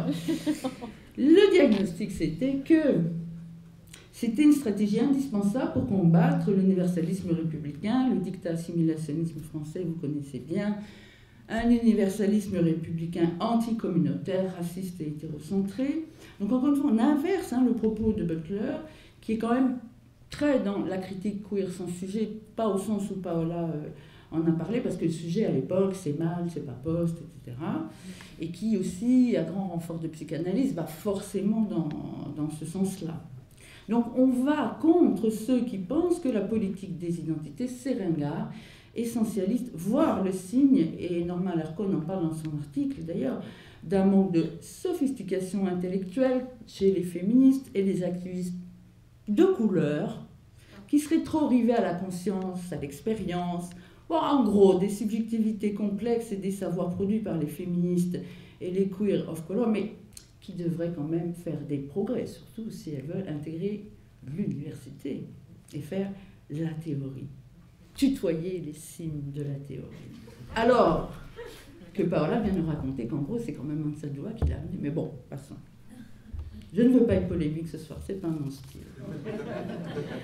Bon, enfin, on peut dire que c'est une certaine conception aussi de la théorie, parce qu'il y a des manières de faire les politiques de la théorie. Mais encore une fois, là-dessus, justement, je me défausse sur Norma Alarcon, il ne faudra pas lui dire, on ne se connaît pas, parce qu'elle n'y va vraiment pas avec le dos de la cuillère dans le bouquin, dans l'article en question. Donc, je n'ai pas non plus le temps de développer ici, mais ça ne s'arrange pas non plus avec la suite, avec ce qu'on a appelé le tournant antisocial de la théorie queer. Donc, pardon, j'ai vu ça, je voulais vous le montrer après. J'aurais dû vous le montrer pendant que je parlais de Norma Alarcon, mais ça vaut le coup quand même de montrer effectivement la couverture de This Bridge Called My Back. Et là, vous avez la référence donc de l'article dont je parlais, une grosse critique du sujet féministe de l'époque, qui a été traduit donc très récemment et publié au Cahier du Crédit, vous voyez, en 2011, sous l'impulsion de Paola Baqueta et Jules Falquet. Il y a eu un deuxième This Bridge Called My Back, on en parle moins, où d'ailleurs il y avait des personnes trans intégrées comme Max Valerio, qui est barefoot, qui s'identifie comme barefoot, qui est Native American. Donc là, j'étais partie sur un peu autre chose, sur le fait que le tournant ce qu'on a appelé le tournant antisocial de la théorie queer avec Halberstam, donc notamment avec ce livre The Art of Failure, qui fait vraiment envie d'être queer, comme vous voyez déjà avec la couverture, ou Edelman, qui, pour moi, mais c'est une opinion analytique, hein, et je les ai lus les bouquins quand même, hein, donc je ne fais pas que regarder les couvertures, je me les tape les bouquins, et souvent plusieurs fois, donc bon, je me permets de dire des choses. Donc, un titre comme No Future, super punk en plus, publié chez Duke University Press, où là on se vautre dans les délices de la négativité dépolitisante, avec ce sujet qu'adore Bersani, Shattered, complètement disloqué, etc. etc. Bon, évidemment, c'est bourré de Lacan, hein, ça je ne parle pas non plus de l'amour inconditionnel, parce que là, je pourrais y passer des heures, que vous, les protagonistes de la théorie queer, on va dire de la première vague, pour s'amuser un peu, à la Psychic Life of Power. Et là, je vous renvoie à mes analyses assez méchantes. Hein, en fait, dans Queer Zone 3, il y en a déjà aussi dans Queer Zone 2. Ce que je veux dire, c'est qu'avec des critiques sans sujet, des ratiocinations sans fin sur l'agency, on n'en a pas, elle est intransitive, il n'y a pas de sujet, etc. Et alors, avec la forclusion dessus, qui fait que comme c'est forclos, personne ne peut savoir, sauf, bon, bref, les lacaniens et puis ceux qui prennent l'argent, là, enfin, moi, je ne prends pas moi. C'est sûr qu'on a du mal à faire de la politique avec des sujets comme ça. Non, mais vous rigolez, mais c'est grave, non, ouais. Enfin, moi, je trouve... Enfin, j'essaye de le dire avec... Bon, bref. Mais c'est bloquant. C'est bloquant. Bon, heureusement, il y a quand même un tournant matérialiste récent qui corrige le tir, hein, et qui scolptine d'ailleurs à une critique du néolibéralisme extrêmement intéressante et qui prend souvent la dimension raciale et ethnique en compte. Je cite un groupe que tu connais très très bien et je trouve que c'est vraiment un titre important en plus pour la France, Against Equality. Il y a un groupe comme ça, queer, qui a fait des ouvrages contre l'intégration dans l'armée des LG, contre le mariage. Donc là, vous avez la première édition qui était plutôt sur le mariage en 2010 et ensuite ils ont fait ils ont tout regroupé dans le livre en 2014. Tous ces textes sont accessibles gratuitement sur le site donc, qui est indiqué. Et donc là, vous avez vraiment... Il y a aussi tout leur engagement donc, contre le complexe industriel au pénitentiaire et le travail qu'ils font notamment avec Angela Davis, qui est très très important. Donc là on voit effectivement, en tout cas des groupes queer, des activistes qui savent faire et la théorie et la politique queer, donc en prenant en compte, et c'est pas en prenant en compte, avec un angle évidemment qui n'évite pas ni la race ni la colonialité.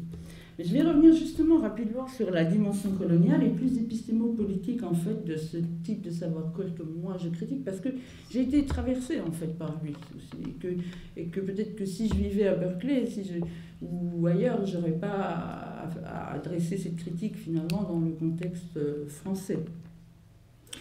Donc, comme vous savez aussi sans doute, la philosophie, la vraie, entendez la philosophie européenne, donc en gros c'est l'Allemagne et la France depuis le 19e siècle, avec un truc qui est né, c'est où déjà en Grèce, le berceau de la civilisation, etc. Et la psychanalyse, ça c'est le pacte de la pensée hégémonique eurocentrique. Donc c'est le sujet blanc clissé avec des termes, des dénégations, de Descartes à Beauvoir en passant, et moi je les inclurais, hein, les déconstructivistes. Vu que la théorie blanche officielle de la théorie queer en est tout imbibée de ça, et en tire sa légitimité, vu que c'est comme ça, j'ai l'impression qu'elle va s'apporter en partie au Brésil et là-haut, en tout cas institutionnellement, via un grand tour, une grande tournée de Jibi dans ce pays, emmenée par des gays blancs quand même, qui ont connu aussi, il y a une vraie cohérence, la théorie queer dans les années 90, notamment en fréquentant le CLACS. Moi aussi, j'ai une bourse pour aller au CLACS, donc c'est exactement ça que j'ai appris. Et qui ramènent une théorie queer des années 90 au Brésil, là, c'est à l'automne.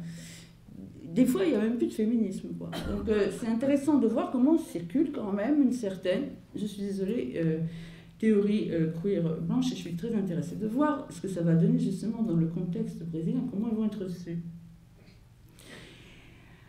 Voilà, donc l'idée c'est de savoir comment se pencher sur, ça vaut le coup en fait de se pencher sur sa colonialité, et je m'inclus dedans, hein, Et je me demande si une manière de décoloniser le queer ne passe pas par la décolonisation des productions et de la diffusion d'un certain savoir queer. Et là, finalement, j'ai pas beaucoup de choses à ajouter parce qu'il y a de la ressource dans la pensée décoloniale et postcoloniale, comme l'a dit Paola, et en particulier, effectivement, c'est pas les seuls, chez les gens que tu as cités aussi, que sont Grossfugel, que sont Mignolo et Dussel, un philosophe mexicain qui est à peu près aussi important que Spinoza, mais on ne traduit pas en France, hein, ça c'est pas important.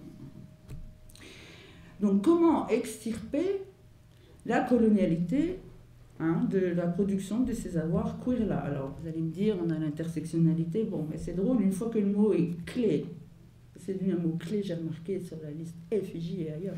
Alors, une fois que le mot clé est émis, on dirait que ça ne marche pas bien en France. Hein. Je vous recommande l'article, je n'en dirai rien ce soir là-dessus, mais formidable de Sirma Bilg, donc qui montre à peu près le destin à la fois théorique et institutionnel de l'intersectionnalité dans nos brillantes universités françaises, y compris Paris 8. Donc vous avez la référence ici, et j'ai mis la couverture de la revue dans laquelle elle a publié son article, parce que oui, ça existe, une revue du Boy Review, et je trouve que c'est vraiment super important qu'on ait accès, même qu'on visualise ce type de revue. Il y a aussi des concepts et des outils, et c'est la question qu'on se posait, mais c'est vrai que ça va être difficile d'en parler, des outils d'inspiration foucaldienne comme la coformation, justement, et la coproduction, revue et corrigée par Paola, mais qui, encore une fois, en parlerait mieux que moi. Mais je vous renvoie justement au premier article qu'on évoquait tout à l'heure, donc qui est paru, et par contre qui est en ligne, hein, donc coformation. Ah oui, en français ça a été traduit en coformation des spatialités, excusez-moi, de résistance décoloniale chez les lesbiennes of color en France, donc qui a été traduit en 2009 en France. Bon, c'est un texte canon dans tous les sens du terme.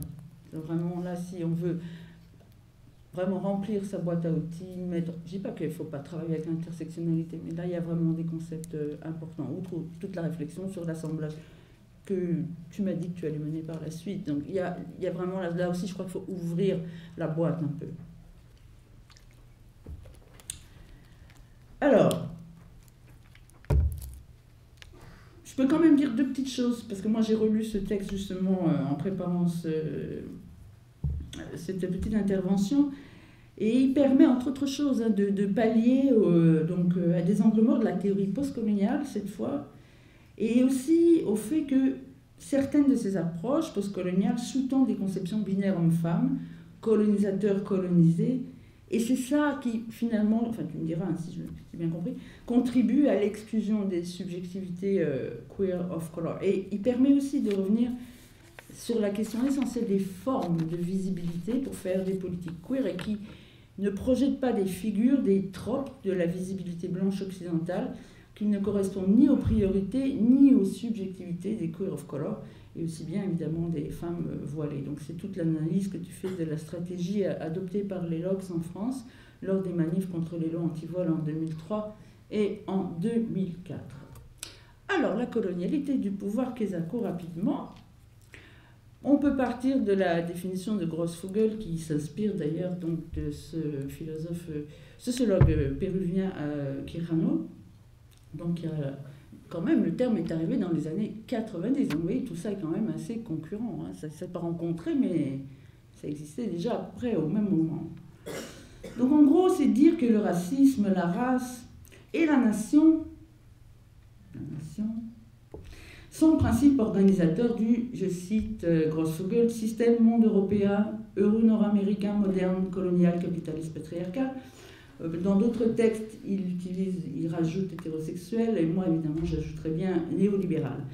La colonialité s'oppose, mais tu l'as dit Paola, au mythe du post-col, quand celui-ci est synonyme de « nous sommes sortis du colonialisme depuis la décolonisation des colonies et le départ des administrations coloniales ». Alors que, et bon, ça, Grossfugel, Mignolo, Dussel ne sont pas les seuls à le dire, mais évidemment, l'oppression, l'exploitation politique, économique, culturelle, épistémique, sexuelle, religieuse des groupes ethno-raciaux subordonnés par les groupes ethno-raciaux dominants se poursuit. Ce que Grossugel appelle la colonialité globale et qui est bien assurée par les US, l'Europe, le FMI, la Banque mondiale, l'OTAN et, ça c'est la nouveauté, last but not least, le féminisme, souvent réformiste, dans le gender mainstreaming, et ce que j'appellerais l'homosexualisme institutionnalisé au niveau national et volontiers supranational, parce qu'ils ont de la thune au niveau international. Vous avez dû remarquer comme moi que les homos, les gays blancs, ils en mettent un coup en matière de lutte contre les barbares sexuels, à coup de politique de droit, y compris donc à l'international, et qu'ils sont tombés, et souvent bien volontairement, dans l'escarcelle néolibérale, tous ces bons homosexuels intégrés. Je suis désolée, je suis en dans la salle. Homonationalistes, Outrage, Idaho, tout ça. Ces homos, désormais reproductifs, avec le mariage, oh la GPA, la PMA, et productifs. Il n'y a qu'à voir toutes les enquêtes sur la qualité de vie et la non-discrimination des homos au travail qu'applaudit la presse gay française, évidemment. On assiste évidemment à une économisation des comportements de l'homosexuel. Je n'ai pas le temps de revenir, c'est une analyse qui est en cours dans mon prochain bouquin. Vous savez qu'en fait, Foucault fait ce séminaire qui a un titre trompeur, en fait, en 2004, parce que c'est vraiment toute une analyse de la naissance, enfin de la généalogie, il faut dire la naissance avec Foucault, du néolibéralisme. Et donc, enfin, une de mes analyses de pistes de travail en ce moment, c'est de dire que c'est le marché, en fait, qui devient le site de véridiction d'homosexuels. Le bonomo, généralement classe moyenne blanche, est désormais, et ça d'ailleurs Jasbir Puar en a beaucoup parlé aussi dans son livre, du côté de la vie, du travail, du biopouvoir. Il n'est plus tellement du côté de la mort ou du VIH, et puis alors avec l'arrivée du Truvada, de la pilule. Tout ça pour dire qu'il est clair que le management de l'homosexualité fait partie de la régulation néolibérale et qu'il inclut le sexuel et le social. Je ne sais même pas si je dois commenter. Avec ce bonomo qui veut servir la nation en s'engageant dans l'armée et qui n'est pas content. Mais pas content du tout. Mais je signale qu'Europe Écologie Les Verts est en train de porter une demande de... Voilà, est-ce que c'est vraiment un point important? Il faut que les homos donnent leur sang à la nation quand même, quoi. Ouais, oui, c'est ça l'agenda. Alors, ils sont pas contents parce qu'il y a des usagers de drogue qui peuvent donner leur sang. Ah ouais, à la nation. Ils veulent donner leur sang à la nation. Et puis bon, je passe sur... enfin non, je le dis quand même. Sur les bonhomos qui vont chanter la Marseillaise au rassemblement après les attentats, qui disent « On va pas prendre le rainbow quand même, on va prendre le drapeau français. » Le drapeau tricolore. Ce que je veux dire, c'est que la nation fait partie du deal. Et compte tenu du contexte hyper nationaliste français que n'ont fait que révéler la Charlie Mani, je suis désolée Madonna, elle a donné une interview il y a 3 jours, quand elle s'est cassée la figure là, après, au Brit, et elle a dit qu'elle se sentait Charlie, ben non, hein, non Madonna, non, on t'aime mais non, ce n'est pas le symbole de ta liberté d'expression d'artiste, non. D'ailleurs, ils ne sont pas venus te ramasser quand tu es tombé. Bon, il faut dire que tout ça n'est pas nouveau parce qu'on s'était déjà tapé. Non, mais j'ai l'air drôle comme ça, mais en fait, c'est parce que ça m'attriste profondément tout ça. Donc, j'essaie de le rendre attractif. Enfin, comment dire, au moins qu'on s'amuse un peu ce soir, quoi. C'est vrai qu'en 2011, on s'était déjà tapé la marche des fiertés commanditée par le PS. Enfin, l'inter-LGBT, mais c'est la même chose, en fait. Oui. Parce qu'en 2011, je marche, en 2012, je vote. Bon, on a réussi à faire tomber le coq, mais pas la baseline, comme on dit. Bon, il y a pire. Hein. Parler de sodomie tout à l'heure et de colonialité, alors là, San Francisco 2012 à la Pride. Les sadomaso, les SA, qui enculent le président de l'époque, donc Amélie Chad. Et en plus, ce qui est le plus drôle, c'est que c'est en fait Ilan Norton, qui est une compagnie de com qui a d'ailleurs beaucoup travaillé pendant la première guerre du Golfe, l'histoire des bébés éprouvettes, je sais pas quoi, débranchés, c'était eux au Koweït, c'était eux. Et en fait, c'est même pas des gays, c'est que le management ou l'organisation de la Pride n'a même pas compris qui étaient ces gens, ce qu'ils faisaient, ils les ont laissés marcher. C'est encore pire, je ne sais pas. Donc tout ça pour dire, vous voyez, la dimension, la colonialité, le racisme dans la communauté LG ou la culture LG, je ne sais pas comment il faut l'appeler, c'est quand même super actuel, et que projeter évidemment la nation comme finalité en interne comme en externe, avec des États-nations périphériques qu'on regarde comme des jeunes démocraties qui doivent se soumettre à un modèle de développement linéaire, hérité des Lumières, voire évolutionniste, et bien ça c'est bien une vieille idée eurocentrique, un vieux saucus récupéré par les démocraties occidentales, et donc la gauche comme la droite, mais aussi l'extrême gauche en France, vu qu'ils n'ont plus la main sur l'économie. Il leur reste la guerre des civilisations, la rhétorique de la démocratie, des droits de l'homme et des guerres culturelles. Elles ont bien lieu en France. On dit toujours que c'est un truc américain, mais toutes les sanctions actuelles, les contrôles anticommunautaires sélectifs, c'est ça. Et elles sont menées tambour battant par l'État, certaines féministes et les bonobos, que je ne confonds pas avec les bonobos, bien entendu. Tout ça, tout ce discours universaliste et nationaliste relève, et ça, c'est moi, c'est ça qui m'intéresse, d'une stratégie épistémique. Et je crois que c'est Grossouguet, mais je me demande si je me trompe, si c'est lui qui parle de racisme épistémique ou si c'est Spivak. Je crois que c'est lui. Parce que Grossouguet, il ne va pas avec le dos de la cuillère. Hein. Je vous le recommande, s'il vient en France, il fait des séminaires gratos. Bon, au pire, des indigènes d'arriver, mais c'est machete, quoi. Il y va, vous sortez avec tout pigé. Hein. Il est vraiment bon. Donc lui parle de racisme épistémique et il date la naissance de ce racisme épistémique au XVIe siècle, de cette égo politique de la connaissance dans le sillage du sujet évidemment dont on est très fiers, hein, nous, inauguré par Descartes qui n'est qu'un égo conquistador, comme le rappelle très bien Dussel. Et là je vous renvoie aux analyses de Frédérici, et pour une fois je peux dire, c'est pas obligé de dire ça n'a pas été traduit, et donc qui analyse la naissance du sujet cartésien, qui va gagner contre Spinoza historiquement, comme étant la naissance du self-management de soi, en gros l'esprit mate le corps et les passions, d'où la création du dualisme corps-esprit. Et 2, elle montre comment cette conceptualisation concorde va de pair avec l'instauration du capitalisme de l'époque en phase d'accumulation primitive, et qui passe par une double expropriation, celle de l'espace, on vire les paysans, on les exproprie, et du corps. Car c'est bien la mort du corps magique, du corps des sorcières, mais pas uniquement, donc qui là est signé. Et tout ça s'emmanche parfaitement avec la création d'une fiction moderne, qui est plus qu'un binarisme, qui devient un dualisme véritable, j'ai nommé la fiction de la différence sexuelle, qui va être bien pratique, pour genrer la division du travail et la production. Et Frédérici, d'ailleurs, n'oublie pas de consacrer des chapitres super intéressants au lien intrinsèque qui existe entre la naissance du capitalisme moderne, le libéralisme, l'entreprise coloniale dans les Amériques au XVe siècle, les chasses aux sorcières au Pérou, la diabolisation, la démonisation, il faudrait dire, des anacéodomites. C'est nous qui faisons les bouquins, hein. On a des super démonologues, de l'encre, Baudin, etc., bien français. Ah ouais, il faut un bouquin Marteau des sorcières, ça sert de guide pour tout ça. Et donc elle va jusque, donc elle parle de la globalisation, donc de toute cette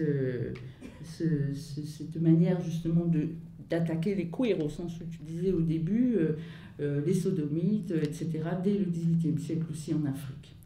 Et en fait, cette double expropriation, on la retrouve aujourd'hui avec la gentrification, notamment néolibérale, où les gays jouent un rôle majeur, et la guerre contre le corps non productif, le corps anormal, le corps handi, le corps racisé, le corps queer, etc.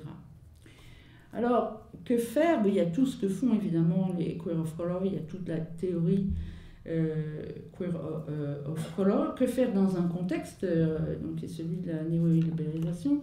Donc, je parlais tout à l'heure de Against Equality, elle est sur la côte ouest aux États-Unis. On pourrait évoquer le Sylvia Law Project à New York et aussi tout ce que fait Dean Spade, parce qu'il y a une réflexion extrêmement intéressante sur tout ce qui nous intéresse. On pourrait parler de ce qui se passe aussi en Espagne, en Italie. Ici, là, vous avez donc le groupe Scaramenti qui travaille, qui fait beaucoup d'occupations de building à Bologne et qui a fait tout un travail aussi sur les formes d'intimité, d'affectivité queer alternative, mais évidemment il y a des tonnes de groupes pas franchement LGBT au Costa Rica, en Amérique centrale, en Amérique latine, où on fait une critique de cet agenda rikiki des droits là, que j'ai rappelé tout à l'heure, les LG, avec sa séquence familialiste, son T-bone, parce que quand ils n'ont plus rien à se mettre sous la dent, ils vont croquer le thé des trans, son karaoké de la différence sexuelle, le désir d'inclusion dans la nation, leur implication dans la gentrification, leur racisme, leur homonationalisme,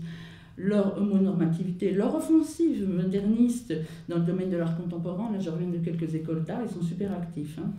Et donc, en face des coalitions ou pas, de trans, de Zapata, je sais pas, c'est des bichas, de marimacha, de values, de travailleurs du sexe, d'intersex, de queer, de cripple, de queer, de transféministes qui ne crachent pas sur leurs identités en mouvement et sur toutes les subcultures en fait qu'ils produisent et qui les portent et qui explorent des nouvelles formes de corps, de sexualité, d'intimité, de relationnel. Je ne parle pas du couple, hein. Bon, d'affects politiques et de politique tout court, et qui ne sont pas très copains avec le capitalisme et le néolibéralisme. J'insiste, moi, sur quand même cette, ce split entre les LG et queer, d'un côté, au niveau de quand même une certaine configuration politique. Parce que même si les queer là, dont on parle, n'ont pas d'agenda, souvent parce qu'ils sont aussi de tradition anarchiste, ou qui ne veulent pas être présents dans l'espace public médiatique, etc., ils portent un agenda de transformation sociale étendu, où figure la justice sociale, où figure la redistribution économique, où figurent des formes de guerre contre le racisme d'État, contre la précarité et l'oppression des corps migrants et racisés. À la différence des LG qui en reviennent à l'affirmation de la différence sexuelle biologique, parce que franchement, on a bien compris, après le mariage pour tous, que un couple de lesbiennes, ça, il faut pas que le bébé l'entende, ça. Un couple de lesbiennes, c'est bien 2 femmes, non mais c'est incroyable, 2 femmes, et un couple de gays, je vous le dis, c'est 2 hommes. Non mais c'est incroyable, ça me paraît d'une bouche, et... non, 2 femmes, 2 hommes, je comprends même pas pourquoi les cathos flippent. Il n'y a pas de raison, tout va bien.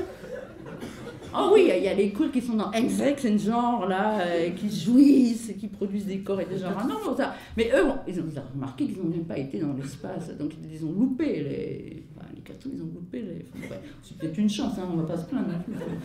Bon, il ne reste pas beaucoup de temps, donc je voulais parler de la manière dont transféminisme, notamment dans l'ouvrage, mais je vais skipper ça, qui est paru en 2013, donc en Espagne, et sans doute aussi une manière, on a parlé tout à l'heure de la traductibilité du terme queer, est-ce qu'il faut le garder ou pas, et moi je suis d'accord avec Paola au sens où, franchement, on n'a pas besoin du terme pour le faire, mais c'est quand même bien pratique des fois pour situer les choses. Mais en soi, effectivement, c'est un terme... voilà, on peut beaucoup discuter, puis si ça marche ou si ça marche pas, bah, il n'y a qu'à le laisser tomber. Enfin, je veux dire, bon. Donc, je vais pas. Surtout qu'il va y avoir un panel sur le transféminisme, donc je ne vais pas parler de ça. Juste pour finir, quelques outils et puis la checklist. Alors, moi, il y a un outil, moi, qui me sert, donc je pense qu'il pourrait servir à d'autres, qui permet de lutter contre le racisme intériorisé des Blancs queer. Et moi, je m'inclus là-dedans. Je pense que je suis née dans une culture raciste et que donc je suis raciste. En fait, je veux dire, au sens où il faut vraiment faire le job pour devenir antiraciste. C'est pas un truc, quoi, comme ça. Et donc, sur notre incapacité, la difficulté qu'on a à se décentrer, moi, je trouve que la notion de désidentification, et tu l'utilises aussi dans ton article sur les coformations, est très utile. Moi, j'ai passé ma vie à me désidentifier, ça a toujours très bien marché. À un moment, on m'a dit t'es hétéro, enfin ça, je n'avais pas entendu. Après, on m'a dit t'es lesbienne, puis après, on m'a dit t'es gouine, et puis ça m'a rien fait. Au contraire, beaucoup de plaisir. Et après, on m'a dit t'es butch. Je dis ah oui, ça c'est important pour moi. Et après, on m'a dit t'es sadomaso. Je dis ouais, oui, si. Et, etc. Et après, bah, la ticouchiti, quoi. Mais en fait, tout ça c'est bien assemblé. Mais c'était parce que des gens affirmaient, faisaient cette politique des identités débiles qu'on pouvait faire ça. Oui. Donc cette mobilité-là, mais elle part d'une désidentification, parce qu'à un moment donné, je ne renie pas ma culture lesbienne, mais je ne suis plus lesbienne. Je ne peux pas. Hein. Je ne veux pas me définir comme lesbienne à partir du moment où j'ai des relations sexuelles, affectives et politiques avec des personnes trans. FTM, MTF, appelons-les comme on veut, qui sont ni des hommes ni des femmes. Je ne peux pas... Je ne parle même pas de la définition des mariés, de l'an machin, là, mais Donc, voilà. Et d'ailleurs, Wittig a ouvert la voie, même si certains nous reprochent de faire une lecture queer et non marxiste de ce qu'a dit Wittig, mais elle a posé un principe de désidentification en disant que les lesbiennes ne sont pas des femmes. Voilà. Donc, bon, après, elle s'est viandée sur les marronnes, quand même. Hein. Ça, mais bon. Ça, mais. Donc, non seulement il me semble que les queers cultive la désidentification qui peut être cumulative, c'est ce que je viens de dire là, mais qu'il est urgent de se désidentifier avec la nation. Le discours sur la nation et l'identité française, évidemment, surtout en ce moment. Appelons ça niquer la REP, c'est-à-dire, moi j'avais fait un papier comme ça, donc le zone 2, bah, la REP, évidemment, la République est tellement incomplète, vous mieux l'appeler la REP, hein, c'est pas la peine de... Il n'y a pas de République là. Elle est incomplète, elle est exceptionnaliste, elle est moderne, et elle est évidemment à la source des inégalités, des discriminations et du racisme qu'elle prétend combattre. Elle en met un coup là, hein, parce qu'on a vu les mesures qui ont été prises. Donc la désidentification post-Charlie, c'est se poser évidemment clairement contre la politique de l'identité nationale, mais sans renoncer aux politiques. Enfin, on peut en discuter, il y a des gros débats là-dessus, des identités. Lutter contre l'assimilationnisme, le laïcisme, le racisme d'État, l'islamophobie et ces déclinaisons LG, que j'ai beaucoup évoquées et je n'y reviens pas, mais aussi peut-être se faire entendre dans l'espace public en tant que tel, en portant ce discours-là. Donc, pour finir, je voudrais dire qu'il me semble que lutter contre notre racisme passe aussi par un désengage de notre racisme épistémique, de notre eurocentrisme, de notre modernisme. Et c'est très concrètement au niveau de la production des canons, des savoirs, des univers référentiels, de leur institutionnalisation à l'université, ici à Sciences Po, à Lille 3, mais ailleurs, dans des écoles d'art, c'est la Villa Arson le week-end dernier. Honnêtement, je suis triste, je suis fatiguée, je suis en colère de voir les étudiants queer, en particulier les trans, les travailleurs du sexe et les queer of color, réduits au silence quand ils veulent faire autre chose que la sociologie du genre merdique actuelle, ou quand je sais qu'ils lèvent les yeux sur un univers référentiel aussi noir qu'un ciel, sans leurs étoiles.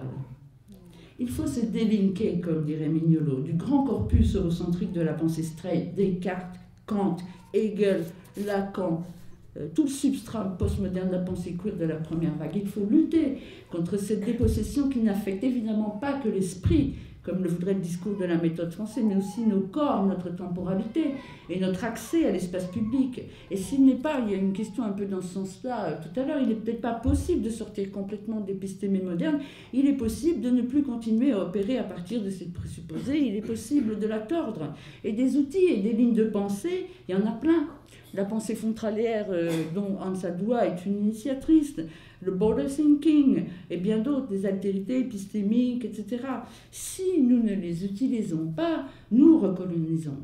Nous demandons, par exemple, aux demandeurs d'asile sexuel de reproduire la confession, le trope de l'identité homosexuelle universelle. Par exemple, au Canada, j'assistais à un panel où des activistes nous expliquaient comment ils apprenaient aux candidats à la nationalité canadienne, donc à être briefés, et avoir des avocats qui leur permettent de faire le bon récit, de produire une identité sexuelle qui parle du coming out, pour que le mec il dise « Ah oui, il veut faire son coming out, ah oui, il est homosexuel », alors qu'en fait, évidemment, ça ne leur parle pas et ça n'a rien à voir ni avec leur culture, ni avec leur sexualité. Donc nous le savons.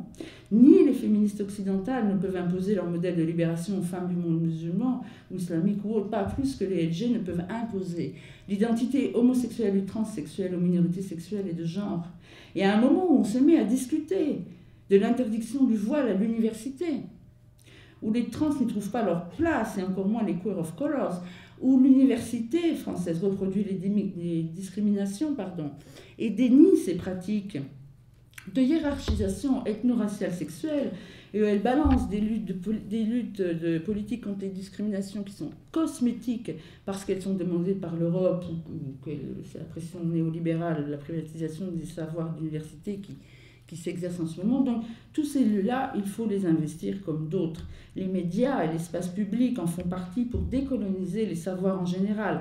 Et les pseudo-savoirs sur les genres et les discriminations en particulier. Je pense qu'il y a des revendications concrètes à mettre en œuvre, des politiques d'action affirmative, même si elles posent des problèmes quand elles ont été appliquées ailleurs, mais à opposer aux solutions de redressement national des Arabes qui sont mises en œuvre par le ministère de l'Éducation nationale, entre autres, donc après les attentats. Il faut demander et obtenir des changements de canon, de politique de recrutement de profs différentes. Il faut aussi laisser la place et ne pas favoriser la prise de parole surplombante des intellectuels publics, généralement blancs et hétérosexuels en France, qui parlent à la place de tout le monde. Il faut comprendre aussi que l'on réduit au silence et que les politiques de la théorie queer ne sont pas compatibles avec un discours d'intimidation. Il faut accepter d'être exclu parfois. Tout ça revient à écouter et à fermer sa gueule, comme le dit clairement donc Norma Alarcon. C'est vrai, elle dit ça. Elle s'appuie sur Maria Lugones, mais en gros dit, quand t'es pas pluricolore, déjà écoute et ferme ta gueule. Enfin, il n'y a pas que ça, mais déjà ça peut servir. Ça peut servir. Donc tout ça pour dire que ça revient à écouter. Et à la fin de ma checklist d'ailleurs personnelle, c'est ça que je ferai figurer. Parce que si nous ne faisons pas la critique de Gloria Anzaldúa, vous voyez derrière là, je ne sais pas si vous arrivez à lire la citation, elle est en anglais mais je l'ai traduite, elle reste vraie. Et ça c'est un reader qui vient de sortir avec pas mal de textes d'Anzaldúa, mais la citation que je vais vous citer pour finir en français date des années 90. Qu'est-ce qu'elle dit Anzaldúa? Elle dit « Ce sont eux », quand elle parle des hommes gays, blancs et des lesbiennes de la classe moyenne qui déterminent le cadre des débats, ce sont eux qui ont produit la théorie queer. Et dans leur grande partie, leurs théories font abstraction de nous, les queers de couleur. Ils contrôlent la production du savoir queer à l'université et dans les communautés militantes. Plus haut encore, dans la hiérarchie des politiques et des esthétiques gays, ce sont leurs travaux qui sont publiés et diffusés. Ils pénètrent les territoires queer des autres avec un grand A racialisé ou ethnique. Ils s'y réinscrivent et les recolonisent. Ils s'approprient nos expériences et même nos vies et nous écrivent. Ils occupent l'espace théorique et bien que l'objectif de leur théorie soit de enable, traduction difficile, et d'émanciper, bien souvent ils nous disempowered. Difficile à traduire, et nous néocolonisent. Ils polissent les personnes de couleur à l'aide de la théorie.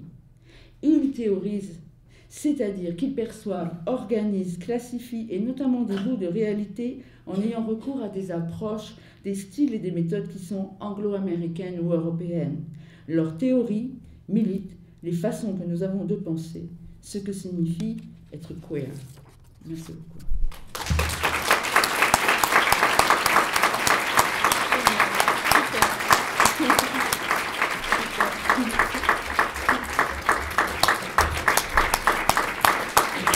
Original, c'est moins optimiste que toi. On doit dégager, donc... Il y a 10 minutes pour les questions. Il y a des questions.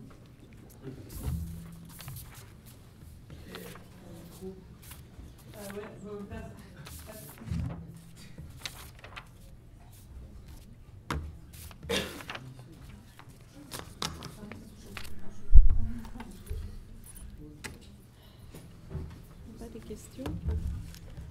Ah, mais il n'y a que des homos machin là, pour ça. Yummy. J'ai bien fait de venir. Bonsoir, j'ai une question sur le. Oui, bonsoir. Le concept de désidentification, c'est José Munoz, c'est ça qui. Oui. Oui, il l'utilise effectivement. Oui, j'ai jamais bien compris ce que c'était, donc Mais en fait, vous avez la réponse à cette question que vous posez et que vous posez à part là, c'est qu'il y a qu'à faire un putain de séminaire ici, quoi. Hein, parce que ça, c'est vrai, ça prend du temps. Enfin, je veux dire, c'est pas un hasard si vous posez cette question, ça circule pas. Et même moi, je serais bien incapable de faire la synthèse là, à l'instant de. Honnêtement, ça fait un bout de temps que j'ai pas lu le bouquin de Munoz, qui est mort, hein, paix à son âme par ailleurs, enfin, il est mort l'année dernière. Moi, là, je l'ai utilisé de manière, vous avez vu, très autobiographique et très simple. Et je pense que, encore une fois, il faudrait que je revoie ce qu'il en dit. Hein, Munoz. Il y a d'autres gens qui l'utilisent. Mais moi, je l'ai utilisé comme, on va dire, manière justement de... Enfin, c'est un élément qui permet de pas... d'utiliser, enfin, de faire des politiques des identités, et pas simplement, parce que ce que j'ai décrit tout à l'heure, mon parcours... des identifications successives. Je le vois comme une dynamique, je ne vais pas dire comme une dialectique, hein, parce que ça c'est un genre de vocabulaire que j'utilise plus justement, et qui permet de faire de la politique de l'identité sans se figer. En même temps, c'est une évidence.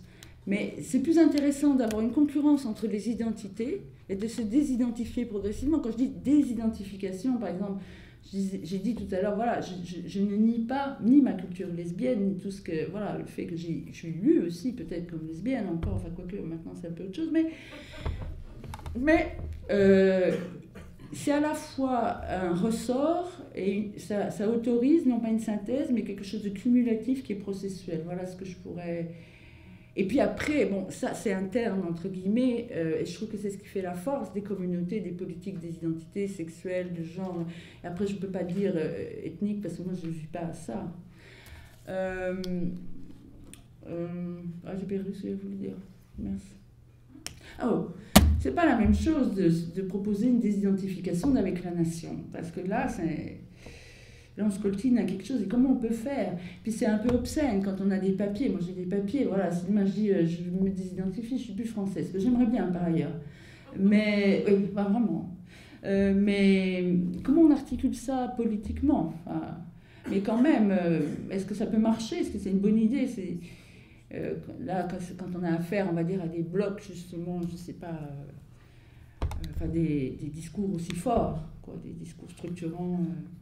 Politique justement hégémonique aussi fort que celui de la nation et qu'en ce moment on se prend dans tous les sens, quoi. Je sais pas, peut-être que c'est pas une bonne idée là d'utiliser, ça se discute. Il y a une question toute simple. Vous avez filmé la conférence, est-ce qu'il y aura accès quelque part à une bibliographie ou pouvoir revoir la conférence sur un site ou quelque part? Oui. C'est l'idée. Tout va être mis en ligne ultérieurement en fait, mais la plupart des références non, mais on pourrait mettre des éléments du PowerPoint et intégrer d'autres références ultérieurement qu'a cité Paola.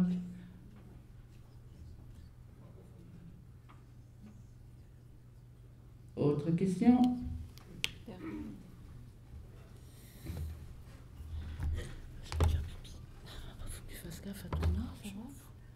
Ah bon? Bonjour et merci pour cette intervention. Beaucoup appris. Ok. En fait, c'est une question par rapport à ce que Paola, vous avez dit sur Anne McClintock, et en fait, je n'avais pas très bien compris, ou je voulais juste être sûre d'avoir bien compris, en fait, par rapport à ce que serait la théorie queer blanche. Et en fait, parce qu'en fait, j'ai très bien compris qu'il y avait ce que vous avez dit sur l'aspect non essentialiste de ce que ça pourrait être. Et du coup, en fait, je voudrais bien, je ne sais pas si vous pourriez peut-être préciser un peu plus, ou développer un peu plus là-dessus, notamment aussi, parce que j'ai du mal à imaginer si c'est plutôt, après peut-être j'ai une idée de ce que ça pourrait représenter, mais est-ce qu'on imagine comme un courant de pensée ou comme un mouvement politique plutôt, ou une puissance politique, est-ce que j'ai bien compris que vous mettriez Anne McClintock là-dedans? Non, pas du tout. D'accord. Non, merci pour la question, ça me permet de clarifier. Anne McClintock, elle fait le contraire de la théorie queer blanche. Le contraire, elle fait le contraire. J'ai cité Anne McClintock pour de nombreuses raisons. Premièrement, parce que j'ai cité son concept pornotropique que j'ai toujours trouvé vraiment très utile, mais aussi je l'ai cité quand je parlais de la théorie queer blanche pour dire que elle est racialisée blanche, mais elle ne fait pas du tout la théorie queer blanche. Donc il y a pas du tout une correspondance entre le sujet, comment le sujet qui produit une théorie est racisé, et la théorie que le sujet produit. C'est une blanche qui ne fait pas de la théorie blanche, de la théorie queer blanche.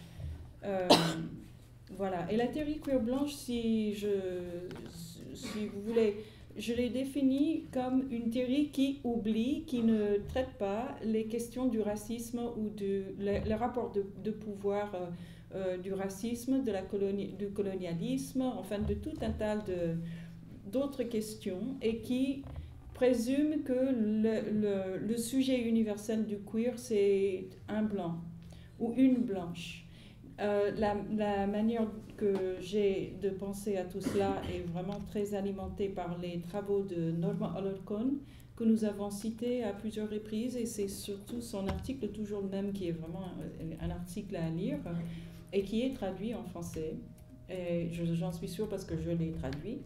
Et donc, qui est disponible sur ligne aussi sur le site des cahiers du CEDREF, et qui s'appelle The Theoretical Subjects of This Bridge Called My Back, les sujets théoriques de This Bridge Called My Back, qui est le livre que Marie-Hélène vient de montrer là. Et alors, Norma Alarcón, elle argue que derrière le féminisme qui ne s'occupe pas du racisme, du colonialisme, etc., et de la classe, que le sujet présupposé du féminisme dominant est un sujet blanc, une femme blanche, pas un sujet blanc, mais si, les deux, une femme blanche. Alors, on peut prolonger la pensée de Norma Alarcón pour penser à des théories queer qui oublient complètement les rapports de pouvoir du racisme, de la colonialité, de la classe, etc. Et donc, on peut parler aussi des sujets, du sujet universel queer en tant que sujet blanc. Voilà.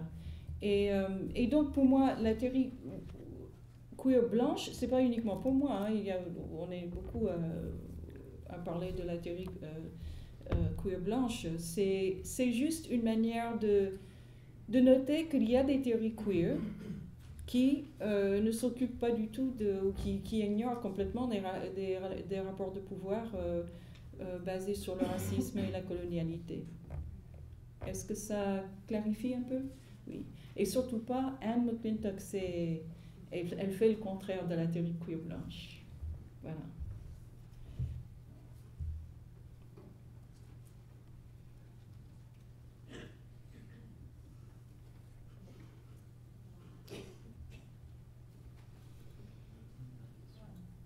Une dernière question alors.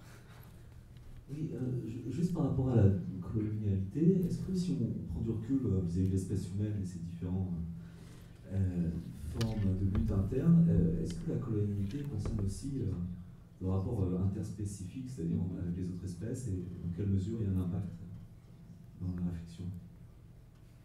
Ah, j'ai peur que vous commenciez à parler d'espèces humaines, parce que par contre, je tilte là sur effectivement les rapports. Bonne question. Il y a des choses qui se font en ce moment. Moi, je suis pas. Ça m'intéresse, mais je suis pas. Il y a beaucoup de animal studies en fait qui posent cette question.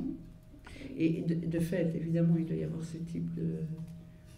Oui, en fait, moi, dans mes réflexions, ça existe beaucoup. Il y a des new materialities, old materialities, animal studies, etc., qui nous permettent en fait de prolonger un peu ce qu'on entend par sujet, puisqu'il y a d'autres types de sujets qui ne sont pas des sujets humains et qui quand même subissent la colonialité humaine. Voilà.